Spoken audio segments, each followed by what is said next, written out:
ஸ்ரீ விநாயக பிரசன்ன வேதிக்க அஸ்ட்ராலஜிலேருந்து வீரராஜ். குரு பயிற்சி ராசி பலன். அதாவது 1 ஜூன் 2026 அன்று இரவு 1:50 மிதுன ராசியிலிருந்து கடக ராசிக்கு வர்றார்.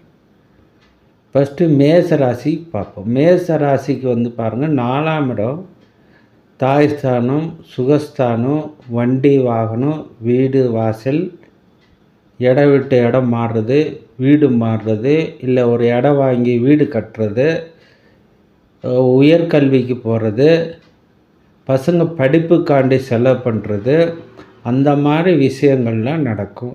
தாயாரனுடைய சொத்து சுகத்தில் ஏதாவது குறைபாடுன்னா அது சரியாக வரும். தாயாரனுடைய உடல்நிலை சரியாக இல்லைன்னா இந்த நேரத்தில் சரியாக வரும். இந்த மேச ராசிக்கு இத்தனை யோகங்களும் சொல்லும்.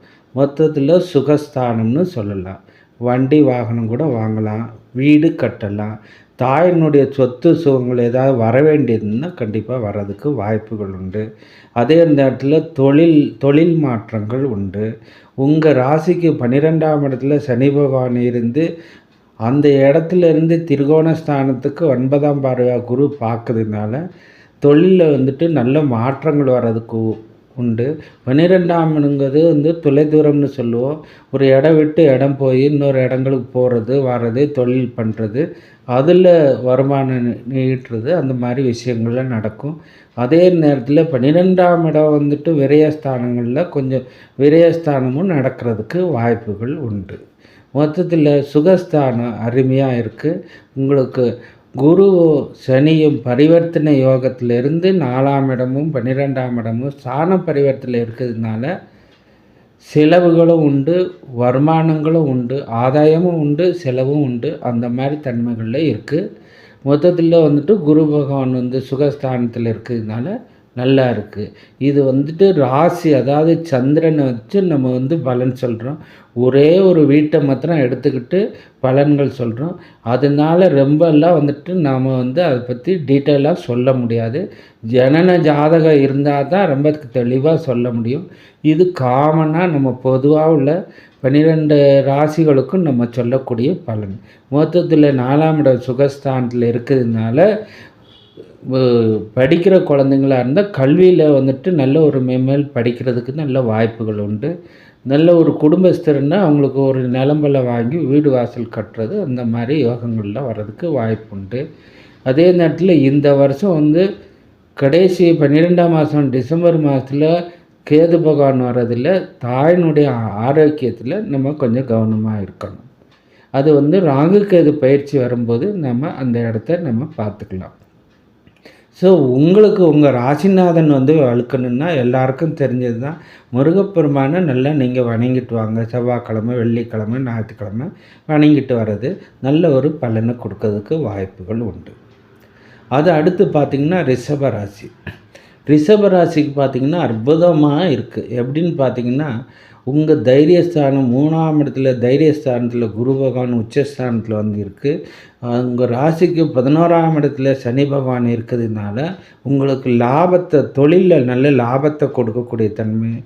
அதே நேரத்தில் இந்த தொழிலை நல்லா பெருக்கிறது. 11ஆம் இடம்னா நல்ல எதையும் பெருசாக செய்யக்கூடிய, உங்கள் செயல் எப்படி இருக்கோ அதை விட டபுளாக செய்யக்கூடிய தன்மைகள். இந்த சனிக்கும் குருக்கும் ஸ்தான பரிவர்த்தனை இருக்கிறதுனால சனி பகவான் உங்களுக்கு நல்ல யோகங்களை அள்ளி கொடுக்கக்கூடிய வாய்ப்புகள் உண்டு. அதே நேரத்தில் ரிஷப ராசிக்காரங்களுக்கு அற்புதமான பலன் இருக்குதுன்னு நம்ம ஒத்த வார்த்தையில் சொல்லி முடிக்கலாம். உங்களுக்கு இது நடக்கும் அது நடக்கும் அப்படியெல்லாம் சொல்லதை விட நீங்கள் என்னென்ன முயற்சி பண்ணுறீங்களோ அதெல்லாம் நடக்கக்கூடிய தன்மைகள், சுப காரியங்கள், தொழில் விருத்தி, வீடு வாசல் கட்டுறது, நிலம்பலம் வாங்குறது எல்லாமே நல்லபடியாக நடக்கிறதுக்கு வாய்ப்புகள் உண்டு.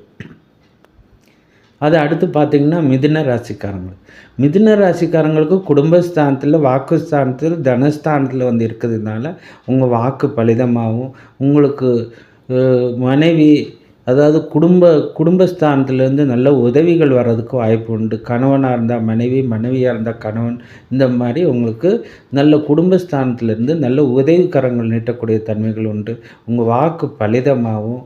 அதே நேரத்தில் தனவரவு, ஏன்னா உச்சஸ்தானத்தில் 2ஆம் இடத்துல குரு பகவான் இருக்கிறதுனால, அதை சனி பார்க்கறதுனால நல்ல ஒரு தன்மைகள் ஏற்படுறதுக்கு வாய்ப்புகள் உண்டு. மிதுன ராசிக்காரங்களுக்கும் அற்புதமான பலன் இருக்குதுன்னு ஒத்த வார்த்தையில் சொல்லலாம்.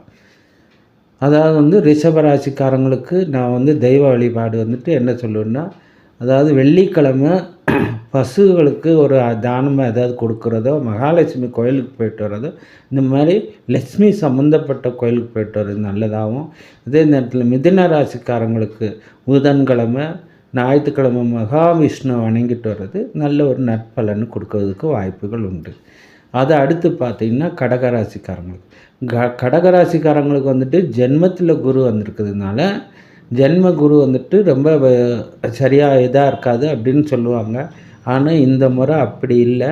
உங்கள் குருவுக்கு திரிகோணஸ்தானத்தில் சனி பகவான் இருக்கிறதுனால உங்கள் தொழிலை மென்மேலும் நல்ல வளர்ச்சி அடைகிறதுக்கு, நல்ல பெரிய ஸ்தாபனமாக பண்ணுறதோ, சின்ன சின்ன தொழில் செஞ்சால் கூட, ஒரு சின்ன ஒரு கடை வச்சுருந்தா கூட அதையும் கூட ரெட்டிப்பாக செய்யக்கூடிய வாய்ப்புகள் இந்த நேரத்தில் சொல்லிக்கூட முடியும். காரணம் என்னென்னு பார்த்திங்கன்னா, அந்த குருவுக்கு 9ஆம் இடத்துல சனி பகவான் இருக்கிறதுனால கடக ராசிக்கு அற்புத பலன் இருக்குது.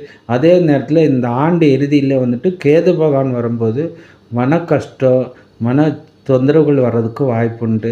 எதையும் அலட்சியப்படுத்துறது அந்த மாதிரி விஷயங்கள்லாம் வரும். அது மாதிரி பண்ணிக்கிடாதீங்க. எதையும் உதாசீனப்படுத்தாமல் எல்லாம் நல்லபடியாக செய்யுங்க. அந்த கேது பகவான் மாத்திரம் நீங்கள் அதுக்கு பிள்ளையார் கோயில் வழிபாடு வச்சுக்கிறது, செவ்வாய்க்கிழமை சங்கடஹர சதுர்த்தி மற்ற மாதிரி டைம்களில் இந்த செவ்வாய்க்கிழமை, வெள்ளிக்கிழமை, ஞாயிற்றுக்கிழமை சக்தி தேவர்களுக்கு, சக்தி கோயிலுங்களுக்கு போயிட்டு வழிபாடு பண்ணிக்கிட்டு வர்றது நல்லதாக ஒரு அற்புதமான பலன் கொடுக்கும். ராகு கேது பயிற்சி வரும்போது எந்தெந்த ராசிக்கு எந்தெந்த பலன் கொடுக்குன்னு நான் சொல்கிறேன். இப்போ இதுவரையிலும் 4 ராசிக்கு சொல்லியிருக்கேன். அதாவது மேஷம், ரிஷபம், மிதுனம், கடகம் வரலும் சொல்லிட்டு வந்திருக்கேன். இந்த அடுத்து சிம்மத்திலேருந்து நான் சொல்கிறேன். இந்த ப்ரோக்ராம் பிடிச்சிருந்தா லைக் பண்ணுங்கள், ஷேர் பண்ணுங்கள், கமெண்ட் பண்ணுங்கள், சப்ஸ்கிரைப் பண்ணுங்கள், சப்போர்ட் பண்ணுங்கள். நிறையா விஷயங்களை நான் சொல்லதுக்கு தயாராக இருக்கேன். நன்றி, வணக்கம்.